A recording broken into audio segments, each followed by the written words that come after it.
সম্মানিত ত্রিপুরা রাজ্যিক নদোয়ার বিভিন্ন স্তরের কর্মকর্তাবৃন্দ, আপনারা নিশ্চয়ই প্রত্যেকে জানেন গত 18 তারিখ থেকে এখনো অবধি ত্রিপুরা রাজ্যিক নদোয়া তামিরের অধীন ধর্মনগর জেলা নদোয়ার উদ্যোগে 3 দিন ব্যাপী মুআল্লিম প্রশিক্ষণ বা ইমামদের নিয়ে একটা প্রশিক্ষণ শিবির ধর্মনগর ফুলবাড়ি বড় মসজিদে চলছে।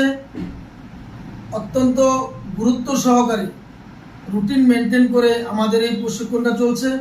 আমি নিজেও এই প্রশিক্ষণের মধ্যে অংশগ্রহণ করেছি। এই মুহূর্তে আজ জোহরের পরে আমাদের এই প্রশিক্ষণের বিদায়ী সভা বা সার্টিফিকেট বা যারা অংশগ্রহণ করেছেন তাদেরকে সার্টিফিকেট বিতরণ করা হবে।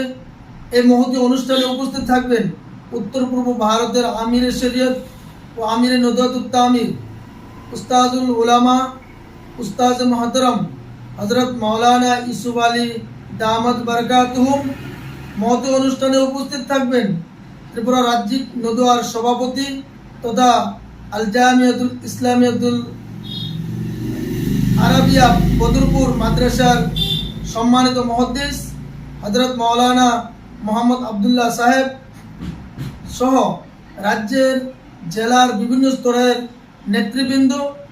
আমি বিশেষ করে এই যে আজকের যে মহতী সভা, এলাকার বিশেষ করে সর্বস্তরের কর্মকর্তা, পাশাপাশি ধর্মপ্রাণ ভাইদের নিকট আমার বিনম্র আবেদন, আপনারা প্রত্যেকে যথাসময়ে উপস্থিত হয়ে হজরত থেকে দোয়া নেবেন এবং আমাদের দীর্ঘ 3 দিন ধরে প্রশিক্ষণ নিচ্ছি, এই বিষয়টা আসলে কি, আমাদের সমাজে কতটুকু প্রয়োজন বা গুরুত্ব রয়েছে, এই বিষয়ে আলোচনা করা হবে।